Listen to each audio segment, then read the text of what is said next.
What's up? Welcome to a new episode of Movie Schmovie. My name is Steve, one of the co-hosts, and always I'm joined by Rob. And John as well. This is episode number 356, which is the one that comes after 355, if you're following along. Today's episode, we're going to get into John's pick for required viewing, which was the Dave Foley comedy, The Wrong Guy. And then I think we're going to spread it out a little bit. But among the three of us, we've seen a combination of three of the newer movies out and available, whether it's on streaming or in theaters. So we'll be talking briefly about Wakanda Forever and what else we got? Spirited, the new Will Ferrell, Ryan Reynolds holiday comedy on Apple TV, and Weird, the Weird Al Yankovic biopic, which is on the Roku channel. I like the idea that listeners don't know. You said one of us each saw one of those movies. Yep.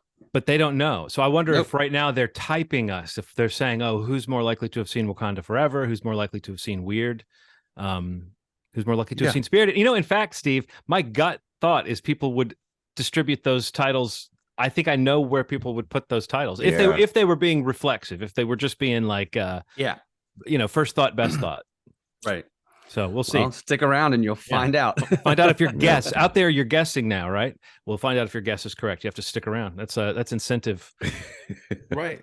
That's called retention in the biz, guys. If people actually listen to a whole episode, that's retention. Let's see here. So before we get into the required viewing, John, you'd mentioned wanting to which is a nice transition to that title, to talk a little bit about this I guess casting announcements for season 5 of Fargo. So you want to clue us in on what's going on? Fargo is a show that has been on when we've been doing the show. So we've talked about the show before, but it stays off so long between seasons, and it's never really clear if there's a plan to bring it back when a season ends. And it's been a long time since anything really was happening until they started announcing this new season. And then I just happened to notice this week there was some new casting news that's been dripping out about the show, but there was a new bit of it that was related to our movie, the Dave Foley vehicle, The Wrong Guy. Well, Dave Foley has been added as I don't know what's the phrase for like returning or recurring cast member, so he's not just a bit part. But I don't know, the cast has shaped up pretty interestingly. I think it's Jennifer Jason Leigh, John Hamm, Joe Keery, Lamorne Morris, and Risha Morjani, if you know her from Never Have I Ever. Juno Temple. Yeah, which again, she's kind of having a moment or a pop right now because of Ted Lasso and a few other things. For sure. I don't know. That's a great cast, John. Wondering what kind of thing John Hamm is going to do in that world makes me think about the way. It's always funny to talk about the Coen brothers in relation to the show Fargo, because the Coen brothers have nothing to do with the show Fargo, but the show Fargo plays around so much with like kind of remixing the themes and ideas and types of characters that the Coen brothers use, that you frequently want to talk about the Coen brothers in relation to the show, even though the show is different. And it isn't, I don't think, if people dismiss that show because they think it's just a retread, it really is more than that. The story that they've said this is a season about kidnapping. When is a kidnapping not a kidnapping, and when is your wife not your wife? And that to me starts to sound like it's Raising Arizona, Big Lebowski territory. That's kidnapping stuff. And then John Hamm seems like he's primed to be sort of like, to the Fargo show, kind of what George Clooney is to the Coen brothers movies, which is like, let's get a really handsome guy and probably make him act goofy as shit. That's what I'm expecting, but I don't know. And we all know he's so good at that too. So yeah, John Hamm, that is. So what name in that Clooney cast as well like excites you guys the most? Of those people mentioned, that's a pretty stellar group of folks. But every season of Fargo has been that way, frankly. Yeah. Definitely dig the John Hamm. I don't know. Jennifer Jason Leigh is kind of like I feel like she's probably the wild card for me, because I think she's done a lot of interesting stuff, and I think to see her in this world, and I think I don't even know what she was most recently. What Hateful Eight, I guess, was one of the more recent things she was in. Yeah, but she was great in that. And I mean, like, not that it's the same kind of world, but I mean, I think just in that it's a similar kind of, depending how the season ends up. An actress of her caliber, I think she's a great actress, and I think where she's at in her career with being only doing things here and there, to be doing the season of Fargo, there's got to be something there for that character that she'll be playing that's kind of lured her into it. So I'm very curious to see her, I guess, and how she fits into that because I've always really liked her. Well, apparently Dave Foley is playing her lawyer, and she's Oh, the head. okay. She's a rich person who's the head of some foundation or group or something like that. So there is some possibility that they'll be interacting a lot. But I know what you mean about her. She can be so theatrical. Yeah. And she's often great, but I often find her kind of off-putting too. So there is something, about her that she's always been that person who's willing to play an off-putting character. But you think about, she was in the Coen Brothers movie, she was in the Hudsucker Proxy, Yeah. and in that they were doing a very self-conscious, like screwball comedy kind of riff. And so she was one of those fast-talking, movie gals of the 40s. Yeah. So I think that's, who knows what tone they're going to be striking for this. The one thing they've said is that this will be the most comedic season of the show. Interesting. Yeah, they said there's always a spectrum of comedy to drama on the show, but this is the funniest season. And it made me think, like, I was wondering what you guys think of Ronald. I haven't heard you talk about the cast much, but also what rank the Fargo seasons. What's your favorite? Could you do that quickly in your head, or is it a question? Fuck, man, I don't know. That would be hard. Well, do you know what your favorite season was? You got the Chris Rock season, you got the Patrick Wilson season, you got the Billy Bob Thornton, Allison Tolman season, Martin Freeman season, and you've got the awesome, underrated, I think, Carrie Coon, David Thewlis season. That one was really good. Ewan McGregor, they always have such insane names. Yeah, Ewan McGregor. I don't want to give anything away. That was a really cool season. It was also Mary Elizabeth Winstead. She was a fantastic character. She's underrated. I feel like she's not in. She should be in the train of like actresses that are getting these huge roles, but I feel like I'm not seeing her enough and stuff. So yeah, I really enjoyed this. The Chris Rock season felt special to me. Like I don't know that Chris Rock was like, a lot of people kind of criticize his acting in it, but I liked what he was doing in it. It just felt kind of special in the themes of it, and like just feel very poignant. Feels like stuff we should be going back and paying attention to. Just the connectedness that people that aren't from here should have. Well, I felt that way about Jason Schwartzman, Chris Rock, and the guy that played Gaetano in that season, of like performances that I was wondering sometimes about how they were clicking. We just recently rewatched the fourth season. We finished rewatching all the seasons with Henry, who really loved the show. And when I got to the fourth season, knowing it, I appreciated what Chris Rock was doing and what Jason Schwartzman was doing. I liked them before, but I appreciated what they were doing as actors, like that it was a much more deliberate thing, that you were seeing kind of a vulnerable side of those characters, and that Chris Rock wasn't necessarily the most convincing tough guy. That's a feature, not a bug. You know what I mean? Like, that's not something they accidentally did. They knew they cast Chris Rock to play this guy, and so you're supposed to see him as kind of like, for all his power, he's kind of like a small man against the system in that season. So I thought that was interesting. But no, it's there's always themes, and there's always something going on under the hood of that show. So I really wonder what they're going to be dealing with, like what the resonance is going to be of the new season. But Joe Keery is someone I'm very curious to see step outside of the Stranger Things thing. Definitely. That we know him for. I know he's done other things, but what he'll do in that world is interesting to me. And Lamorne Morris too. This is also the only season, I think it's pretty much contemporaneous. Like, it's set in 2019, so it's set pre-COVID. But as far as the seasons of Fargo, it's the closest to being a present day season of any of them. So that's going to be interesting.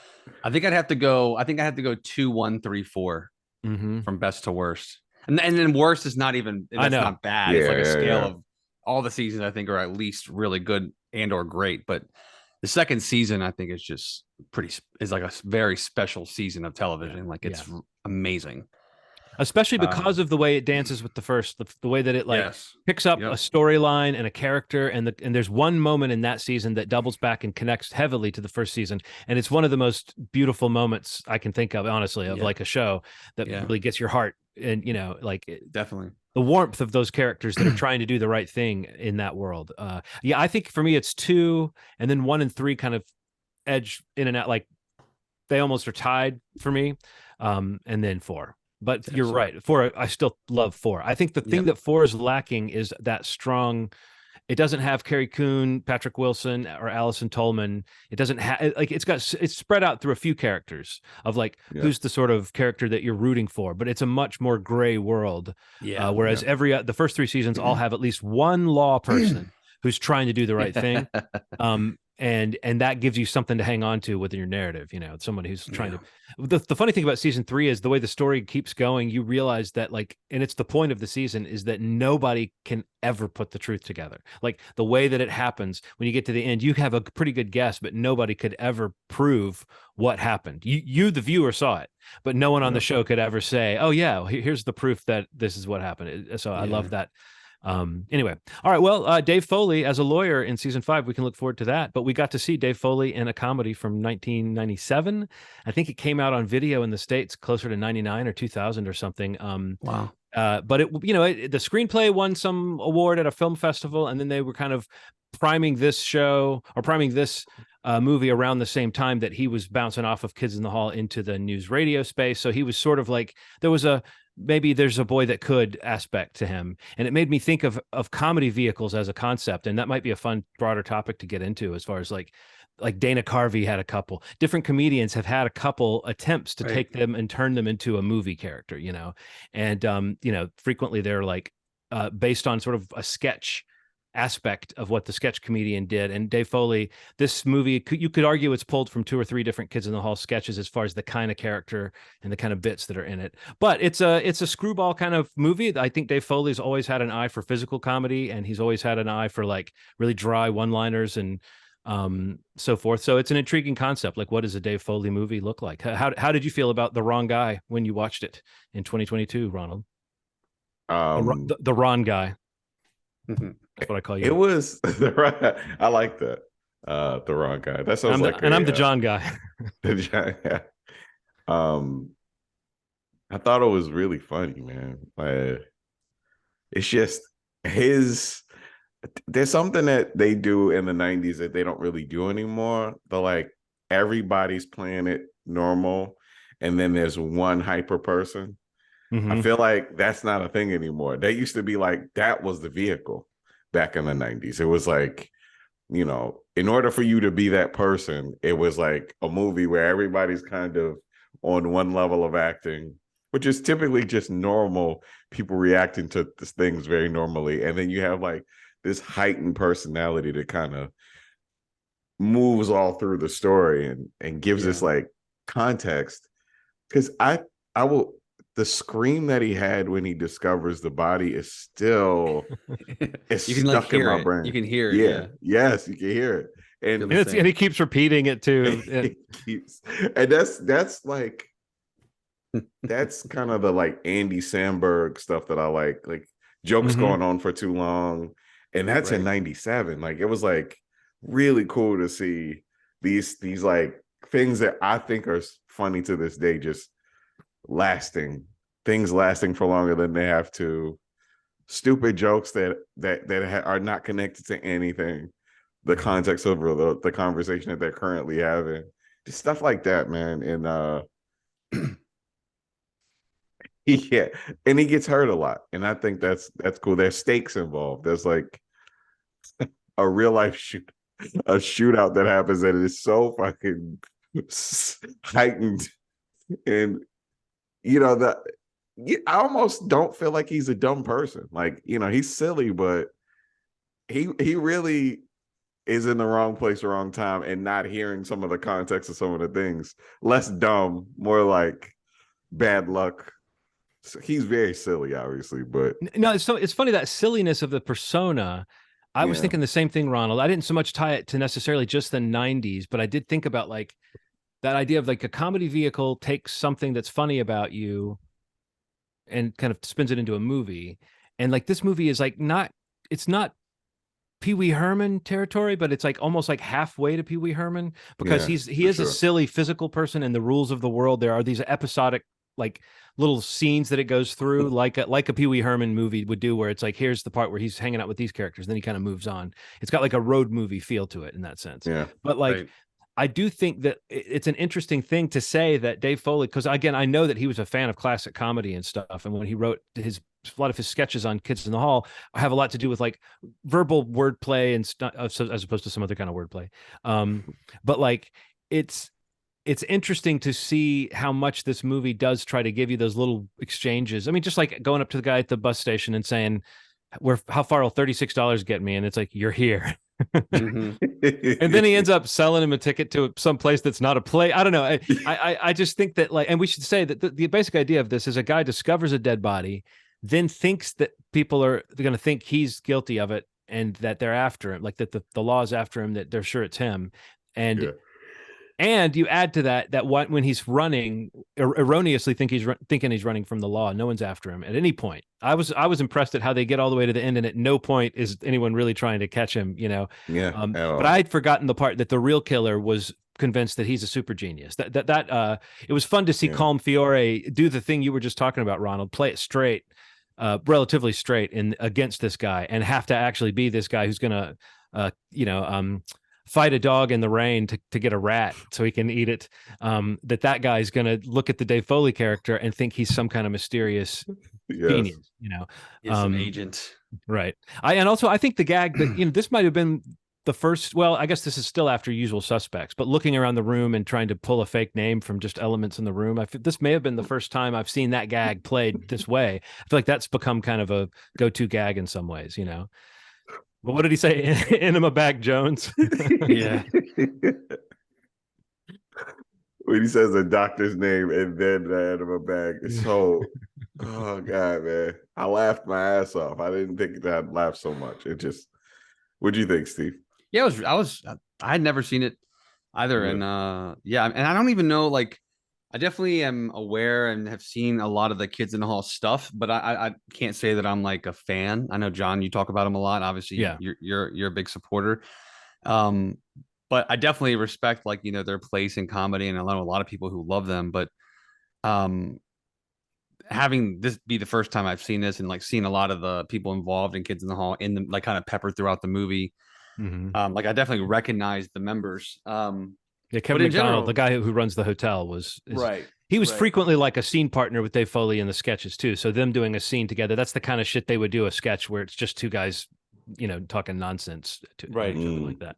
So, but yeah, I don't know. Like I thought it was super funny, and a lot of the scenes that, you know, Rana was mentioning were like standouts for me. And, you know, I think just the whole thing with the hitman and like the like the skewed perspective from each of them, you know, like I just the scene when they're like riding on the bus and like, you know, he's looking at him and he's like looking at him, and the guy's like, oh God, I gotta speed off. And then you see Dave Foley's perspective and he's just looking at himself in the reflection of the bus window. Yeah, I laughed out loud at that part. I was watching that by myself and I laughed out loud. Yeah.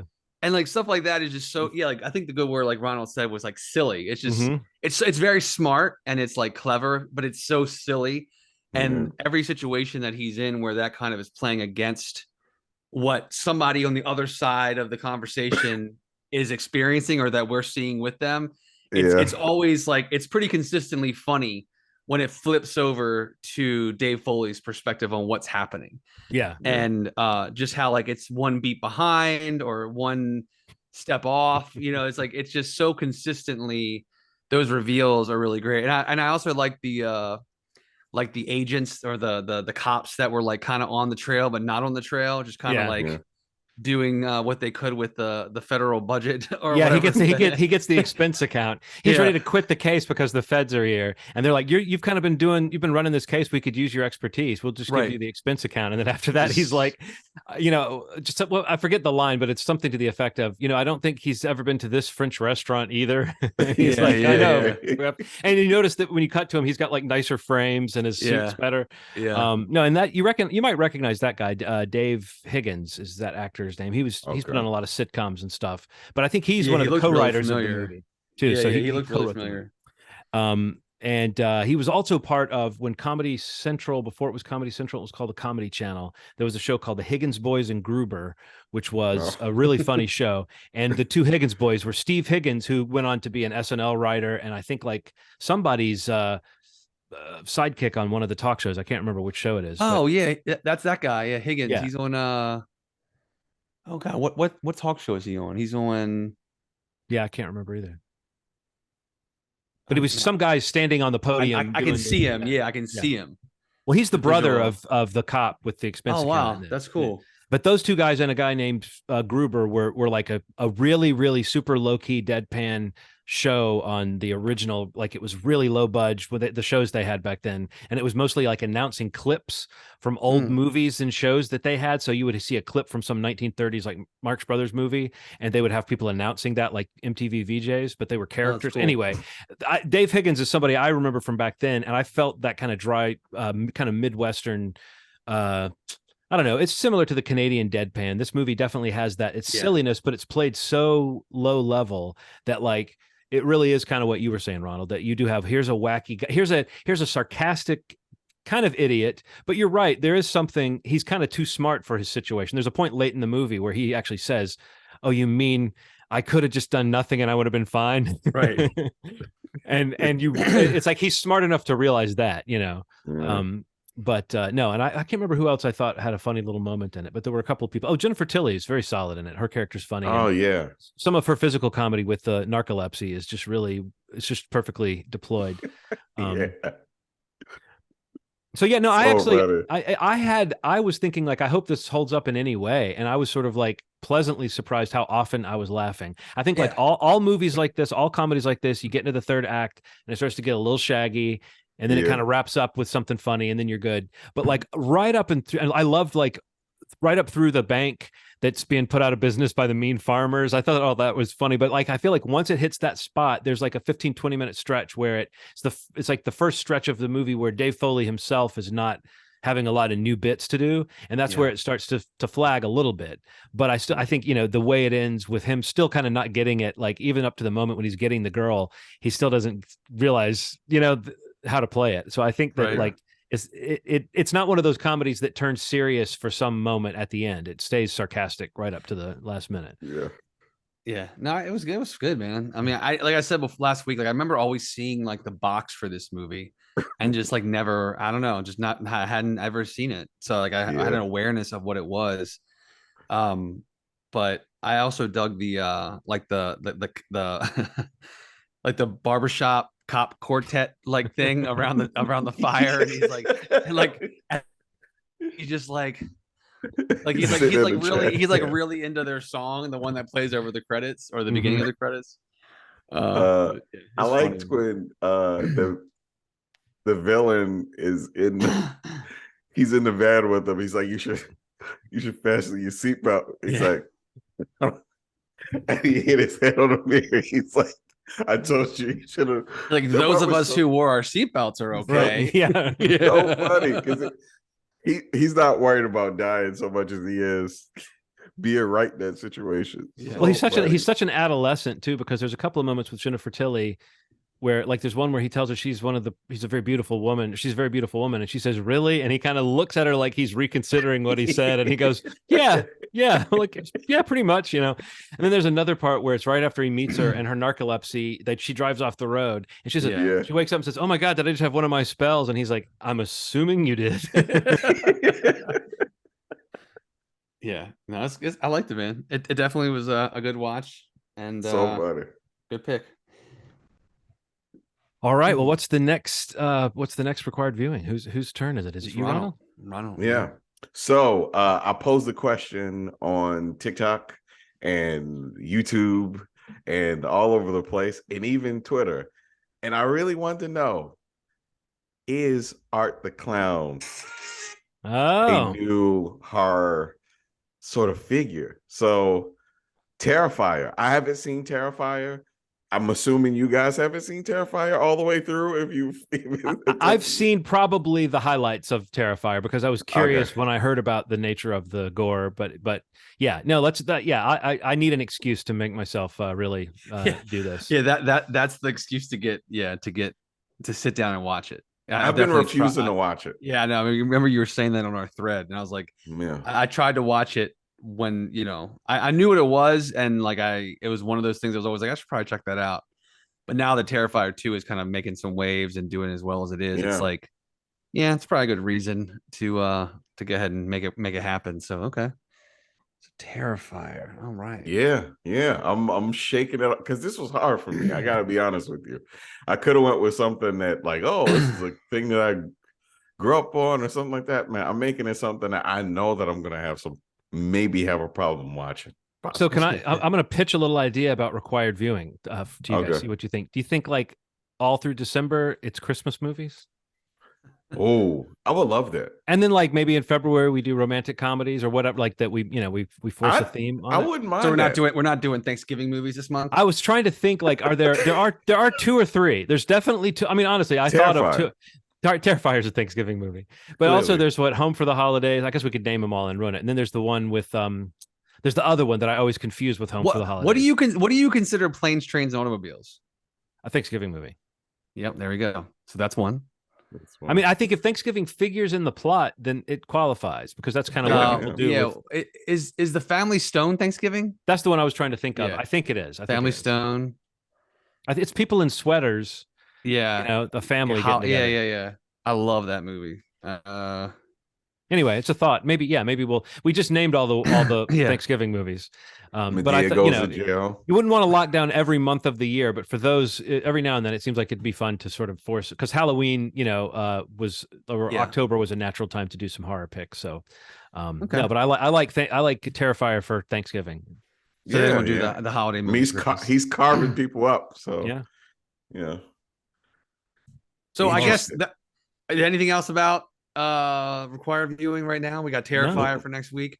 I was like, John, you're talking about December and Christmas movies. Why don't you just jump in and talk about the new Apple TV movie that you watched called Spirited? Yes, the Will Ferrell, Ryan Reynolds led comedy Spirited, which is a take on Christmas Carol, but it also a take on Scrooged. So it's like it's a bunch of because it's very specific in its approach to it, and they mentioned Scrooged actually a couple times. So they mentioned the film Scrooged. Yeah, they mentioned it. Yeah, so it's like cool. If they fleshed out Scrooged a little bit, but also some elements from So it's a cool story. Honestly, I enjoyed it. Now, fair warning, it is a 2-hour movie. So, I mean, the question is the 2 hour, does the 2 hours feel like 2 hours or does it go pretty briskly? And the answer to that is 80% of it goes briskly. And then the last 20% is kind of the story trying to make sense of a nonsensical idea. So, but the performances from Ryan Reynolds, Ryan is kind of Ryan and Will as well. And some cool callbacks to movies that they've been in, particularly Will Ferrell. There's a cool little callback to something he's done before in the same space. That's really funny. But yeah, I think I will watch this movie probably every year. It's one of those movies that kind of falls in. It has a perfect amount of it's kind of gross humor that your kids won't get until they get a little older. And it has some cool light stuff that'll probably make you tear up if you're following the emotion of it. Right. It's fun. Some cool performances. And watching Will Ferrell does this thing in the movie and Ryan does this thing in the movie where you kind of they're unredeemables. That's all I'm gonna say. These Ryan Reynolds is considered an unredeemable person who cannot be changed, and just seeing his trajectory is really cool. It's a fun movie. It's a fun movie. I just wish it wasn't 2 hours, it's a hard sell for people that are kind of after the hour and a half start to, trail off, go to sleep. But it's a fun ass movie, and it should be higher than it is, but because it takes some swings. Like, it's not. It really is written by somebody that doesn't give a fuck about what the general public thinks about a Christmas movie, because it has the blueprint of a Christmas Carol, but it really is like, I don't care how you feel about this ending. You're gonna take it or leave it, and if you follow it, if you're enjoying the movie, it will be a fitting end. So it's I enjoyed it, man. Cool. So is it like, I'm looking at the premise here. Is Ryan Reynolds, like, is he a legit Scrooge, or is he like a likable It's a little different. His meanness is in his lack of sympathy. It's not just the fact that he's mean. It's like a complete lack of sympathy when it comes to people, places, and things, and that's all that's what I'll leave it. But he can be an asshole all on the level nouns. all announced, and then there's a twist. There's a twist. Okay, a Christmas twist. I liked it. I liked it. It was fun. I'm probably gonna watch it again. Aaron and I really enjoyed. I laughed a lot. Like, and I'm not talking about like hearty laughs. Like, Ryan Reynolds and Will Ferrell together, just as a lot of singing. It is a musical. So Octavia Spencer, also Octavia Butler. Am I saying Octavia Spencer? It's Octavia Spencer. Butler the is Butler the is the writer. author. Yeah. What the hell am I? Because very good, but not in this movie. There's a new show coming out, and it's been stuck in my head. So Octavia Spencer is also a standout. I think I like her singing voice too. So it's a fun little movie. I would have gone to see it in the movies. I was going to say, like, it's kind of weird because I'd heard a lot about this movie for a while, that like it was a big Apple TV Plus movie for the holidays, and it's kind of weird to me that like the trailer for the movie came out like only a few weeks ago, and the movie comes out today on Apple TV, and I feel like 0 people know about this movie at all. Like, it's kind of crazy because. Yeah, these are two big stars. I mean, especially recently, Ryan Reynolds has been having a really pretty good run. And it's just that that recurring conversation that we have. I don't want to go back into that conversation, but just the idea of, we're talking on our thread about like, oh, let's try to check out Spirited, and thankfully you were able to watch it before we recorded, but it was just like, oh my God, yeah. And I'd even sent you guys a text the other day about like, I had no idea that Galaxy Quest, Mythic Quest was coming back to Apple TV as well this week or next week. And I'm just like, not only is there too much stuff, but I think Apple TV it kind of sucks. It's kind of becoming an example of like one of the streamers that has better than average content, and in some cases great content, that is really becoming one of the key victims of like people having no clue what's on that platform. Yeah. And I have an answer for that. What's that?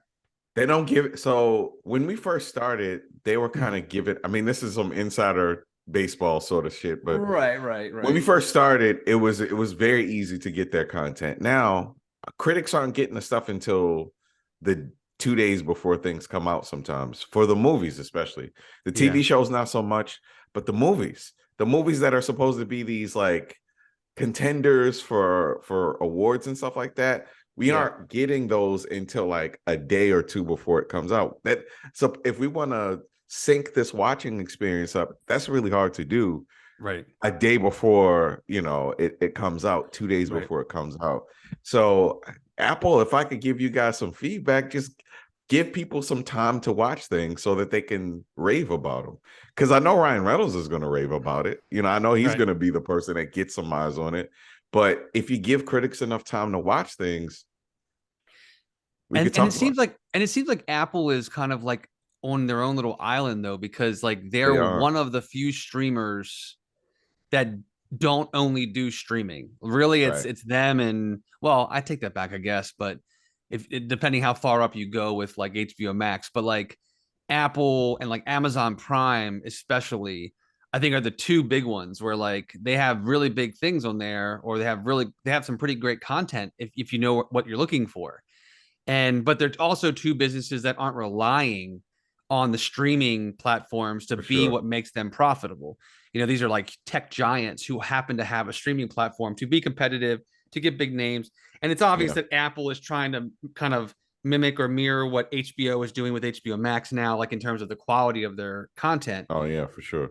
But I just feel like a big part of it is that they don't really know how to market the stuff. They don't really have any really great marketing behind their movies or their shows. And in most cases, the things that have really hit like through grassroots and word of mouth and like things like that. Like the big one is Severance, obviously, of the series that they have that kind of came out of nowhere. But Bad Sisters had a little pop recently with people talking about that. Like on social media, I saw people posting about that one. Right, and that's what I'm saying. Like but that's the way, right? But that's maybe one show out of 5 recent shows that they've put out that like I've actually heard people talking about. So I think it is true. It's almost like they just didn't get that part into their model. Like they nailed the getting the creators who are working at a certain level. They nailed the budget and putting the money into making these shows look reasonably good, even if the development process is not quite as rigorous as it could be. It seems more rigorous than like Netflix's development process. And so these shows come out and they look good and they are well made generally. But it does feel like they just didn't. It's almost like they thought, oh, just having big names, just having Jennifer Aniston, just having, and they might be right about that on a certain level. But I do think you're right. It kind of disappears, or it just feels like once again we're talking about how these streamers, that's what's lacking is a marketing piece with some great content or some great show that people are talking about, but that people aren't really hearing about unless they're really paying attention. And that's just like the best thing. I mean, at least from the movie side, talking about getting back to Spirited, is that like the whole joke of it all of Apple TV is that like they won a Best Picture, already. They like Coda is their big movie that they acquired and they won a Best Picture. But again, that is not a movie that they marketed exceptionally well. Right. That's a movie that found an audience, and word of mouth was crazy for that movie. And and it was timing was good in terms of like, around the awards season. Mm-hmm. So it's just like, there's just this weird gap between, and this is probably one of the bigger ones I think that Apple TV has had in terms of the star power and having a holiday film.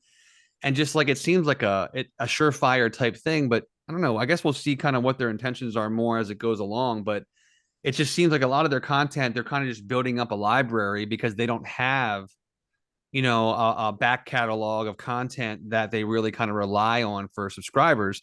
They're really kind of making this original library as they go along. So I don't know, maybe it improves in the next couple of years, but Spirited is a really good example. And even Mythic Quest, like these are a show and a movie that really has, Mythic Quest is in its, what is it, 3rd or 4th season? And third, right? Going into and it's third. Like, and I had, I just saw an ad for it on Twitter, like last whatever day I texted you guys, Friday or Saturday, and it was just like coming the 11th, and I was like, what? Next week? What? Yeah. And Ronald's like, hey, watch Spirited. It's a what? That's coming out Friday. I didn't even know the date for it because I literally just watched the trailer for it last week, and it's already coming out. So I don't know. It's a weird ecosystem that they have there. And I guess, again, them and Amazon, I think, are in a similar space where they're not as competitive with some of these other ones in subscriber base because they're really kind of still building out libraries and such. But another one, I'll pivot into mine. So, well, you were just saying it's a weird ecosystem. So you were actually giving yourself. That's what I'm going for. I was going for it. Yeah. Yeah, it's interesting because it's so weird. The Al Yankovic Story, which is the film I saw last week when it came out. It's available on the Roku channel. So if you have a Roku device, it's free to watch. It stars Daniel Radcliffe. It is you can't see me doing this on the audio version, but it's a biopic about Weird Al Yankovic. Scare quotes, folks. He just did scare quotes. In his rise to fame, in the 80s, basically. Also, I don't want to give away too many people who are in the movie because there's a ton of really great, exciting, fun cameos. But those that you see in the trailer, at least, Evan Rachel Wood is in the film as Madonna. Who else? Rainn Wilson's in the movie as Dr. Demento, and I forget who else is in the trailer.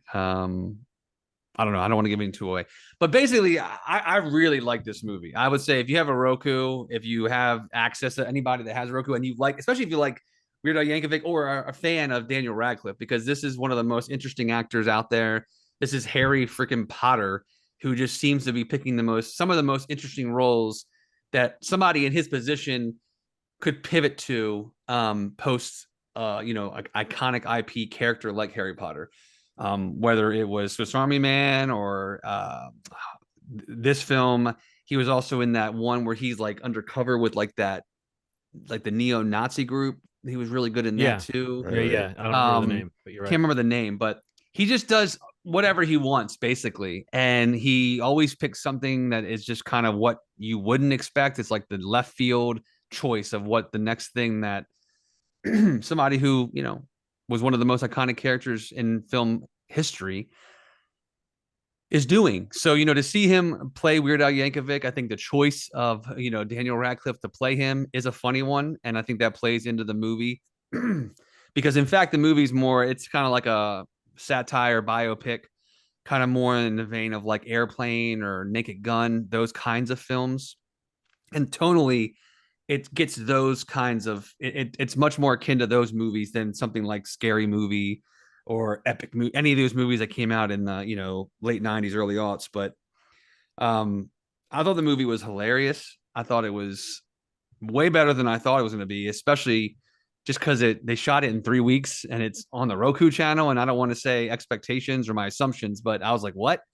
But then you're like, okay, well, they also have all these big names in this movie, in some cases popping up for like 10 seconds on the screen, but they wanted to be involved. And a lot of that probably has to do with Weird Al, who co-wrote the movie with Eric Appel, who directed it.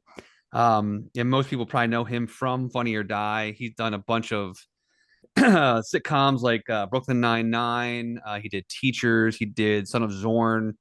And he actually did the short that this movie's based on, which was like a parody trailer for a Weird Al biopic with, I think, Aaron Paul and Olivia Wilde, I want to say. Yes. But which is really great too, if you can find that online. But I don't know, the movie's super funny. Honestly, like if you like those Airplane, Naked Gun kind of movies, especially the idea of framing it around what we have been seeing recently in the biopics that have been coming out, because it's really kind of taking movies like Bohemian Rhapsody and Rocket Man and kind of getting really creative and getting very generous in terms of retelling the history of this character, of the Weird Al character. Right. And what they do with his history and his rise to fame is pretty funny. And there's some really, really kind of creative revisionist history decisions that they decide to go with some pretty classic pop songs and some pretty classic pop icons, and how they may or may not have been influenced by Weird Al Yankovic. But yeah, I definitely recommend it, man. I was cracking up the better part of the movie. I don't think it's for everyone. My brother watched it. I watched it with some friends, and it was kind of half and half on who was really into it and not. I think you really kind of got to be in on what it is. Enjoy those kinds of satires, and especially, if you're into Weird Al, I mean, it's a no-brainer. You're going to probably love the movie. But yeah, I also think the movie seems to be playing on the joke of that Weird Al is known to be, he's sort of like Henry Winkler, or John Ritter, in that you hear about how nice he is, how great of a person, and how genuine he is, and you see him on, we recently have been watching on Hulu that Anthony Anderson game show, to Tell the Truth.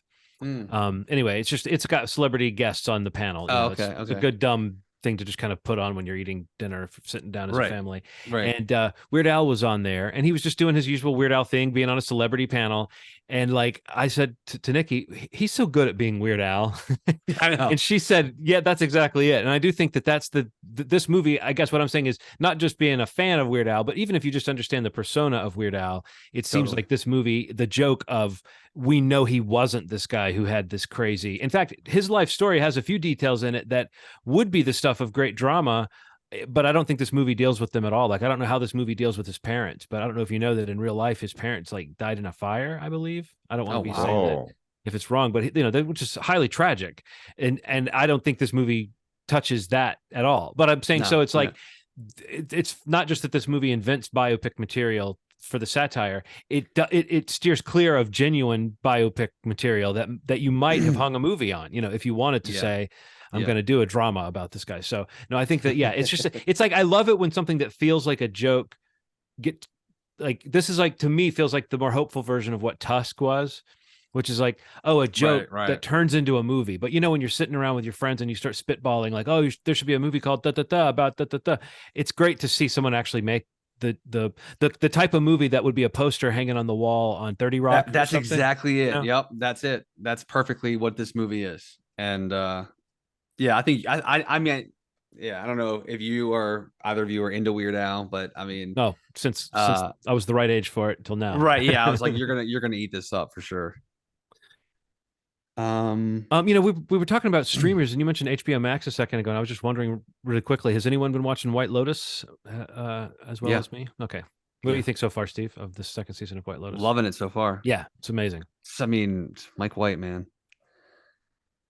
Yeah, I don't know. Like he's kind of like, it's like a weird thing that happens with a show like this, because you don't normally hear of a showrunner, writer, director kind of just doing it all. Like usually a lot, especially these streamers have like large writers' rooms, and like, so to kind of the singularity of like this idea and this voice and this vision for this show is kind of rare these days. So to be as consistent and high quality as it's been so far, and I mean, even what we've had with the characters in the first 2 episodes, loving it so far. I don't know how I feel about Jennifer Coolidge. That's the big variable. That's the big variable. She kind of makes the most sense, but it also is like, we're already running out of like places for that character to go, it seems. Yeah. But maybe they're going to surprise us with I think there's going to be something else. Yeah, I'm gonna bank on there being some more meat there. So, but yeah, I'm digging it so far. Are you liking it as well? Yeah. No, I was going to ask you which plot line is your favorite one amongst the different plot lines. Oh my gosh, man. I guess I got to say the 2 couples. Yeah. That's got to be the one. I mean, the F. Murray Abraham, Michael Imperioli, that is interesting as well. But the 2 couples, just, it seems so ripe and just like so now, and just kind of how different they are, or maybe not. I don't know. But those conversations are so awkward, and it's just like, you love to sit in that and just like fly on the wall moment to see how people, handle how different. And it's honestly, like, I was telling Aaron, like, because that's one that we watched together. That's like that Sunday night now HBO show. It's like some of those conversations they're having are like so relevant now because of like the world post-pandemic too. Like how much more we notice and talk about the differences amongst people, or people that were, maybe will continue to be your friends, like in that couple, the conversations that they have and the topics that they kind of spend time awkwardly discussing. It's just like, how different are we how could we be friends? You know what I mean? Right. Like, it's so uncomfortable. It's so uncomfortable to watch. You know what I mean? Mm-hmm. I think Aubrey Plaza has been really great on the She's awesome. Show. Yeah, she's great. And she's someone who, when she's really good, usually kind of like really knocks me out with like just all the little mannerisms, I guess would be the way to put it, that she brings to a character. She's really kind of doing something here. But I think everybody in that plot line is pretty interesting because of that dynamic you're talking about, where it's like, these are friends, but there's a lot of friends that you wouldn't want to go on a vacation with, that you'd be great to sit down and have a drink with every now and then, or maybe go do something with. But once you get into that hanging out for the 3rd or 4th hangout in a row, especially as couples, it can get increasingly awkward. I saw that movie Smile, and there's a scene in that where the lead character and her boyfriend are out with, I think, her sister and her sister's husband. Yeah. And it's like, it's such a ham-fisted version of two couples that are butting heads, and the in order to depict the sister and her husband as kind of shallow people, they are saying the most cartoonishly shallow things, so that you'll recognize the difference between these people. And I saw that movie right in between the two episodes of White Lotus, which has a really good, very well observed version of that same thing. Sure. And I was like, okay, once again, you can compare the competent version of something to the kind of clunky version. But White Lotus perfectly captures that. What do we have in common here? You're searching for something around the table, and you realize that if you're not like involved in some group task or doing something, you're walking down the beach or whatever, if we're fine. But if we're sitting down talking, you run out of things to talk about with some people really fast. It goes stale real fast. That's right. True. Anyway, I guess I will throw it to you guys. Throw it to you guys, because I have seen Black Panther: Wakanda Forever, the new MCU film, the follow-up, Ryan Coogler's follow-up to the first Black Panther movie. That was famed to be sort of the big auteur, or one of the big auteur moves for Marvel, giving him a chance to make a Ryan Coogler movie that was also an MCU movie. This movie definitely is in that same vein. I mean, he came back years later. We all know they lost Chadwick Boseman, which means they made the creative choice to lose T'Challa as well. And this movie reflects that idea of what do you do in the aftermath of that. The fact that Wakanda Forever is a much bigger title. If you look at the poster, that's the title. Black Panther's almost like like the way Star Wars gets tacked onto the beginning of a Star Wars movie title. It's part of the logo, but it's not really part of the movie. But in some ways it is. It's dealing with the legacy of Chadwick Boseman. It's dealing with the legacy of that character. It's following up on the supporting cast from that first movie that everybody agreed was a highlight of that movie. Right. So yeah, I guess I don't want to say too much, because there's so much going into this movie that I did not know about the shape of the story, and I wouldn't want to accidentally tip something off. So I was going to say, if you just ask me questions, I'll try to give you guys terse answers, terse but fun, terse but polite answers to your queries about Black Panther: Wakanda Forever. Ronald, got any questions for me? I really only have one. Did you like it? I liked it. I did like it. I thought it was, I think there's an MCU thing going on. I don't know that this movie answers that question of what to do with the MCU or what's happening with the MCU, because it's so specifically kind of putting a cap on Chadwick Boseman's role and finding some way forward for this group of characters, and introducing a comics favorite character from the comics who goes way back, Namor. And I think it does all that, but I don't know, if that question when you were watching, I know you had the question when you were watching the recent Doctor Strange and Thor and all that stuff. People have this question of like, where is this going? What's the point of all this? I think this movie stands as a personal film for Ryan Coogler and the people that made it.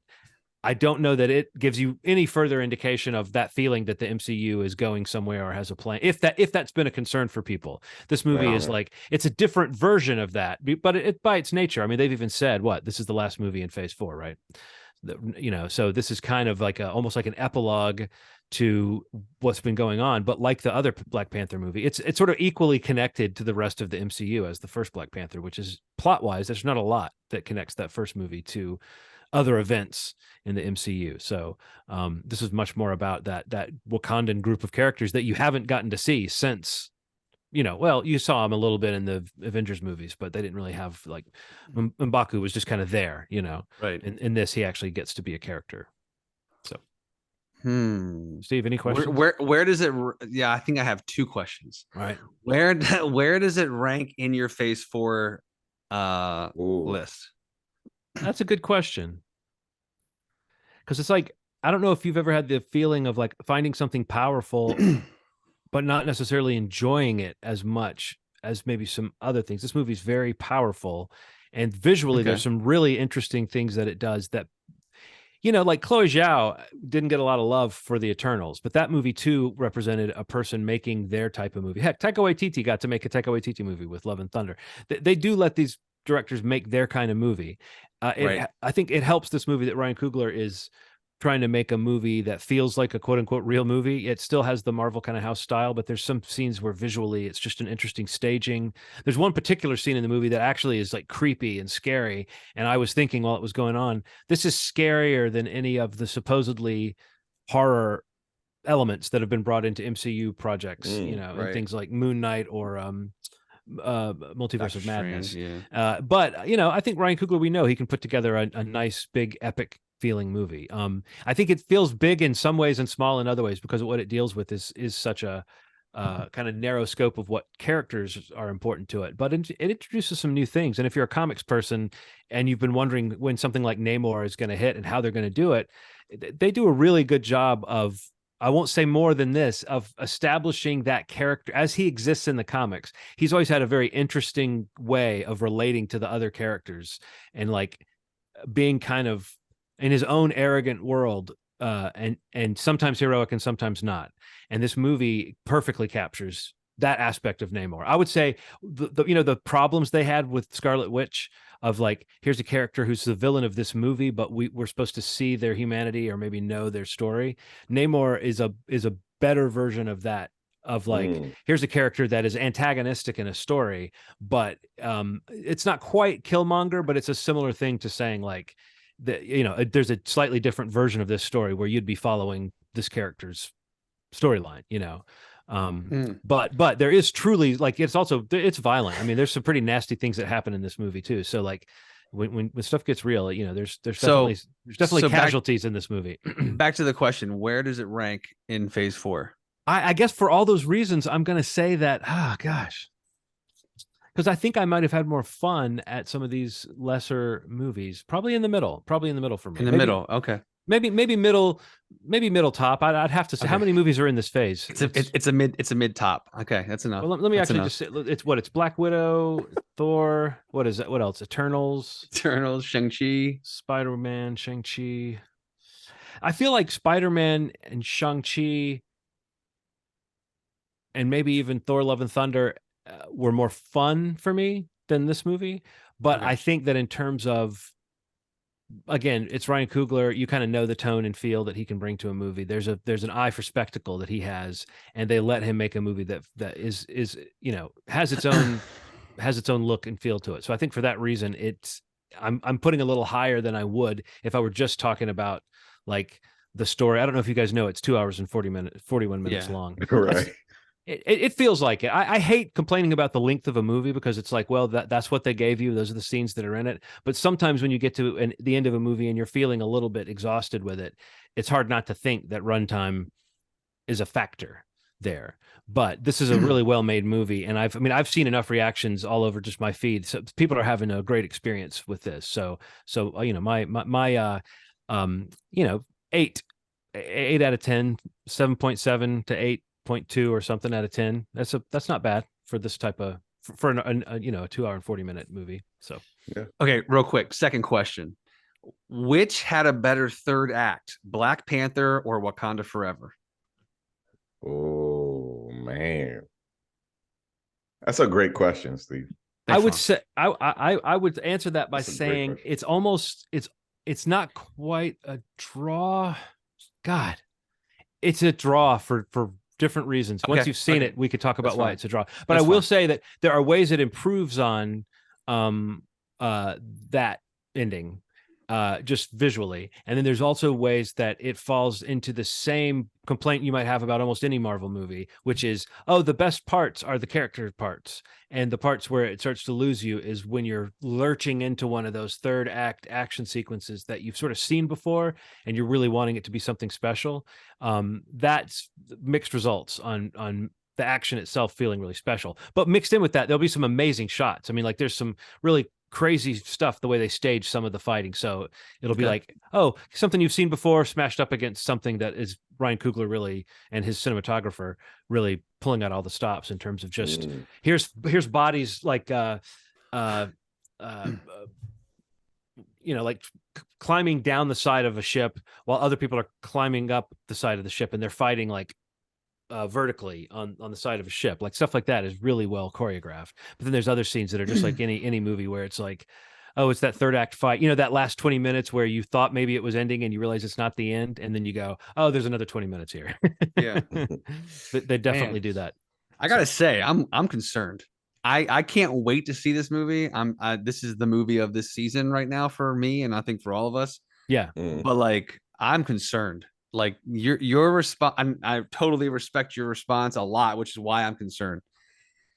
and I've heard some other stuff and I've read some other reviews, and I'm trying to stay away from a lot of it, but I can't, like, the fact, I don't know, this movie has a huge burden on its shoulders, and it's just, it's a bad situation, but like, I just can't believe if this is just like a middle of the stack phase 4 movie.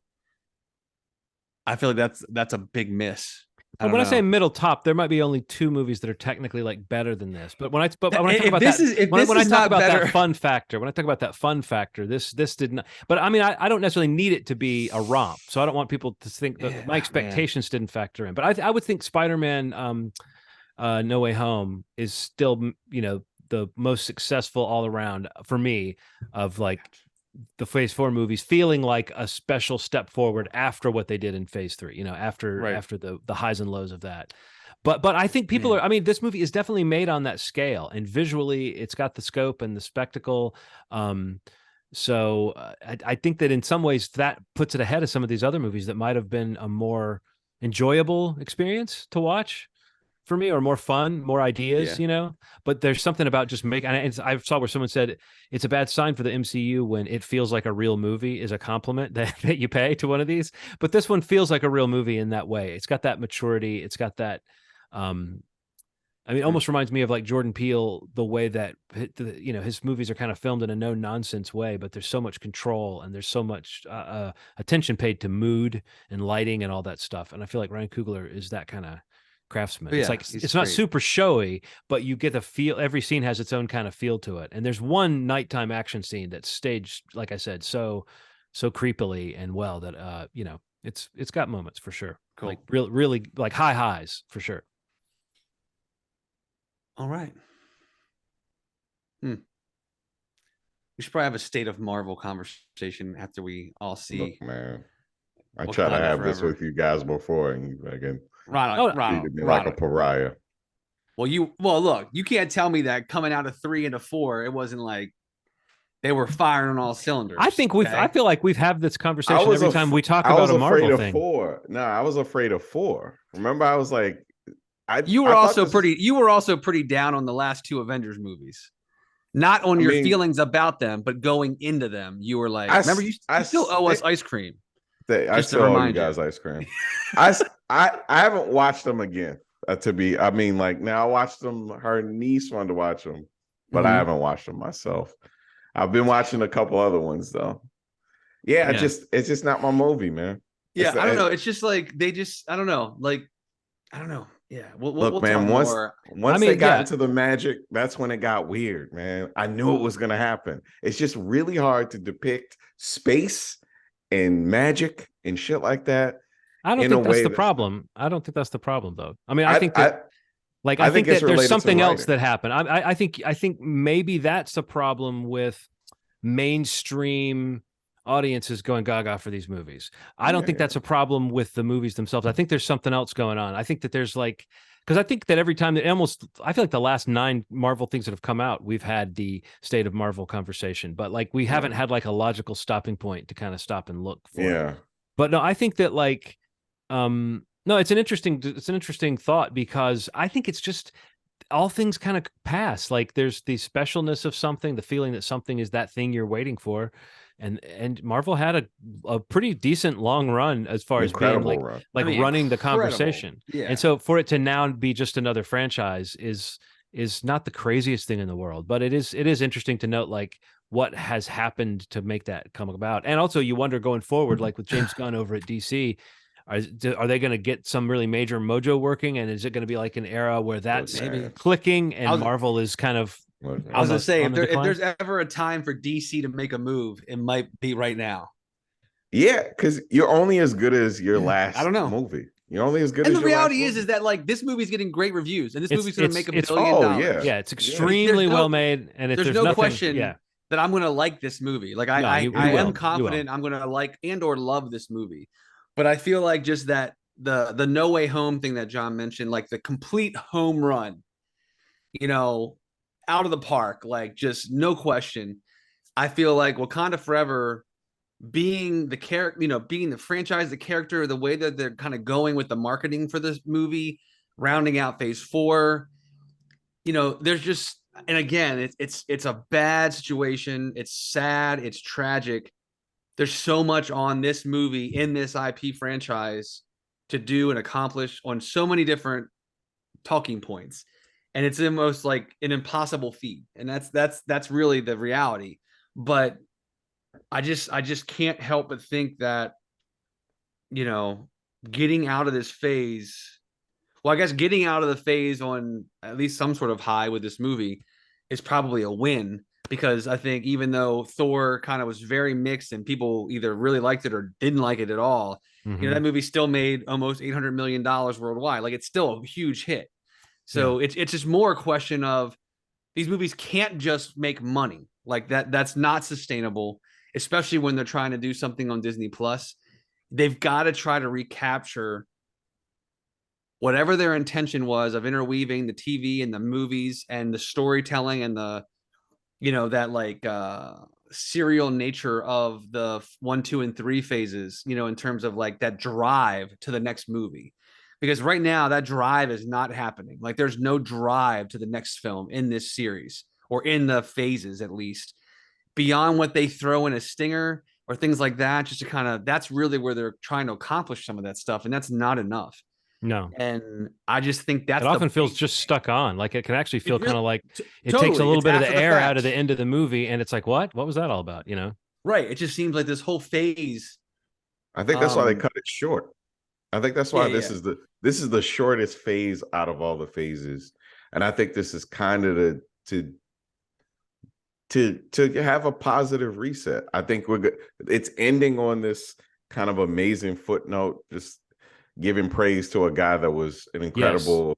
And I will say that part of the movie is definitely like what you expect. Like, if you think that part's going to be powerful, it's extremely powerful. The, you know, anything to do with T'Challa and anything to do with Chadwick. And also, like, there's strengths this movie has that I wouldn't want to talk about for fear of spoiling it for you guys, but I think I can safely say the way this movie deals with grief, it kind of, there's like 4 sort of characters from the first movie who are all like women who are all kind of dealing with the aftermath in a different way. And I think that is a real strength of this movie. It's like, it doesn't just decentralize like a male, like here's a male character that has left this space, and in that vacuum there's these great female characters that all have something to do that's unique to their character in this movie. And I would say that's a huge strength of this movie, that cool.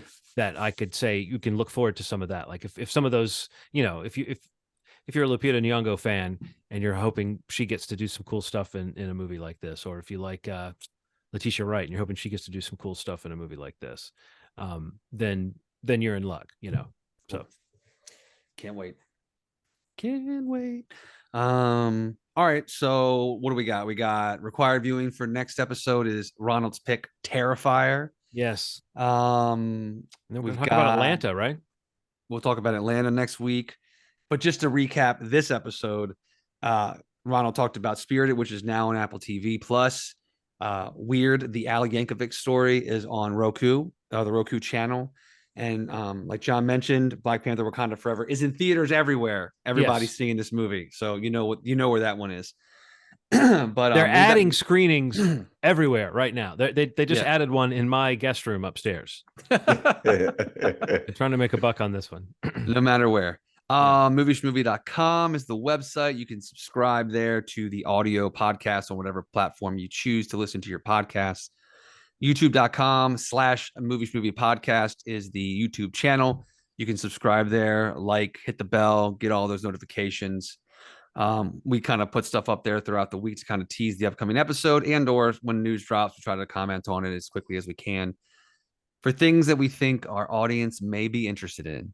Again, next week, required viewing, Terrifier. We'll talk some Atlanta. Maybe Ronald and I have seen Wakanda Forever. We can talk a little more about it. But other than that, I'm good to go. Good seeing you guys. As always, you made our day.